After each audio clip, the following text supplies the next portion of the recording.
Hello les pitchoulous. Aujourd'hui dans Dadalou, on va se tortiller les mimines et se plonger dans l'ombre. Ouh, c'est parti.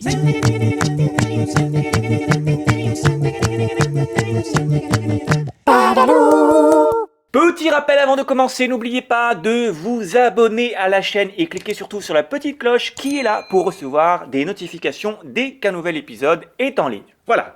L'autre jour avec mon loulou, on installait des bougies un peu partout dans la maison pour faire joli, pour faire une jolie décoration de Noël, c'est l'époque, et Loulou a commencé à jouer avec son ombre qui se tortillait en même temps que les bougies et les flammes des bougies. Alors on s'est amusé à faire des formes avec nos mains et il m'a demandé d'où venaient les ombres chinoises. Voilà une question idéale pour le dis-nous-tout. On ne peut pas parler des ombres sans parler de la lumière. Pas de lumière, pas d'ombre. D'ailleurs, si vous vous mettez à l'ombre, vous ne verrez plus votre ombre. Logique, la lumière, ce sont des ondes qui se promènent dans l'air. On parle d'ailleurs de rayons lumineux. Et ces ondes, ces rayons se déplacent ensemble dans la même direction. Mais quand il y a un obstacle opaque que la lumière ne peut pas traverser, les rayons ne peuvent plus passer et laissent donc une zone non éclairée derrière cet obstacle. C'est l'ombre. L'ombre sera plus ou moins marquée en fonction de la force de la lumière, de son intensité. Quand on se met dos au soleil, on voit son ombre sur le sol et l'ombre fait la même forme que tout notre corps. Elle est toute noire. On voit les contours mais pas les détails. Vous remarquerez aussi qu'avec une lampe ou une bougie, la taille de l'ombre et son intensité changent si on se rapproche ou si on s'éloigne de la source de lumière. C'est pour cela que des fois, on a des ombres de géants. Et oui, faire des formes avec les mains, ça s'appelle l'ombromanie. Ombro pour ombre et manie pour main. On parle toujours d'ombre chinoise, mais non, c'est de l'ombromanie. D'ailleurs, les ombres chinoises ne sont peut-être pas si chinoises que ça. L'origine vient du théâtre d'ombre qui consiste à projeter des silhouettes, des marionnettes, des objets, etc. en plaçant une source lumineuse derrière ces objets, ces marionnettes et ces silhouettes. Et le théâtre d'ombre existe depuis très très longtemps. Alors, oui, peut-être il viendrait de la Chine, mais peut-être aussi de l'Inde. Personne ne sait vraiment qui l'a inventé en premier. Et peut-être même que les hommes préhistoriques faisaient ça dans leurs grottes, à la lumière des feux de camp, qui sait. Alors nous aussi, on va faire bouger les ombres et jouer un peu avec la lumière.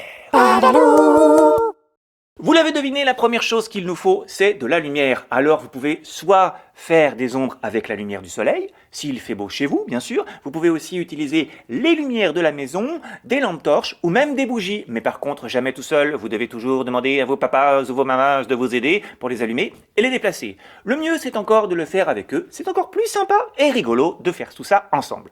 Alors on peut bien sûr utiliser tout son corps, son propre corps ou juste ses mains pour faire des formes. C'est bien de chercher à mélanger les deux mains et de les tourner pour voir les images qui se projettent. Le plus simple, c'est de commencer à faire des formes d'animaux. C'est assez facile de faire les oreilles avec les doigts d'une main et la bouche avec l'autre. Ça, c'est pour l'ombromanie. Mais on peut aussi fabriquer son propre théâtre d'ombre en utilisant un écran, une feuille de papier assez fine ou du papier calque, c'est encore mieux. On peut le fabriquer dans une boîte en carton, une boîte à chaussures par exemple, ou alors avec un cadre sympa qu'on décore.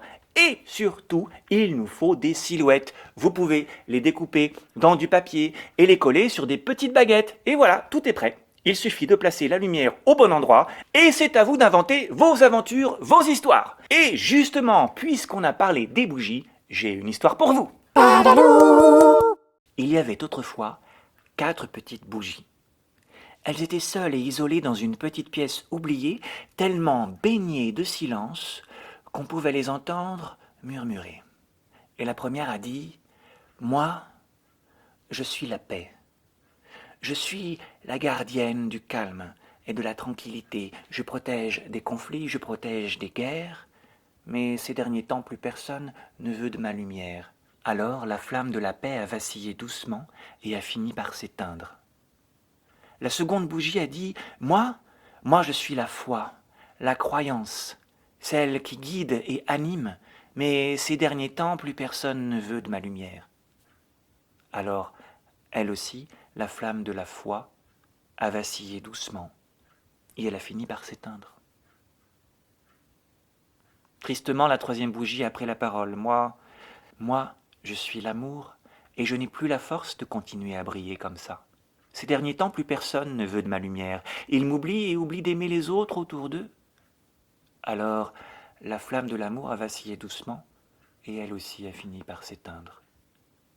Un petit garçon est entré dans cette pièce, il a vu les 3 bougies et il a demandé « Mais pourquoi avez-vous cessé de briller? Vous devez briller encore et encore !» Alors, la dernière bougie a murmuré tout doucement au petit garçon. « Ne t'inquiète pas. Moi, je suis l'espoir. Et tant que ma flamme brûle, nous pouvons rallumer toutes les autres bougies, toutes les autres flammes, toutes les autres lumières. » Alors, les yeux brillants, le petit garçon a pris la bougie de l'espoir et il a rallumé une à une les 3 autres bougies, la paix, la foi et l'amour. Et puis, il a voulu faire plus. Il est allé allumer toutes les autres bougies alentour. Lui, seul, avec son petit bout d'espoir, il est allé faire briller les flammes de ses amis, de ses parents, de tous ceux autour de lui, en leur disant à chaque fois « Vous aussi, vous êtes des lumières qui brillent comme ces bougies. Vous aussi, vous pouvez partager l'espoir. Vous pouvez faire briller la paix, la foi et l'amour autour de vous. Et surtout, plus il y a de bougies allumées, plus la lumière est forte, plus la lumière est belle, plus la lumière est douce et chaleureuse. Il en est de même pour nous. Il en est de même pour vous, les pitchoulous, les mamas et les papas. Alors ne brillez pas tout seul dans votre coin. Partagez vos lumières. Soyez ensemble. Partagez les jeux, partagez les rires, partagez les joies, parce que ça fait du bien, un peu plus de lumière et beaucoup de chaleur. Alors, le défi de la semaine, vous l'avez peut-être deviné, vous allez allumer vos lanternes et jouer avec les ombres. Vous pouvez utiliser vos mains, bien sûr, ou alors faire vous aussi votre propre théâtre d'ombre. Libre à vous de choisir et surtout d'explorer toutes les possibilités. Et si vous avez d'autres idées, si vous avez d'autres trouvailles, c'est encore mieux. Partagez vos créations, vos inventions, vos réactions et même vos questions à l'adresse suivante, sylvain@dadalou.fr. Je vous souhaite plein de lumière et de chaleur dans vos vies avec tous ceux qui vous entourent. À la semaine prochaine, et d'ici là, soyez curieux!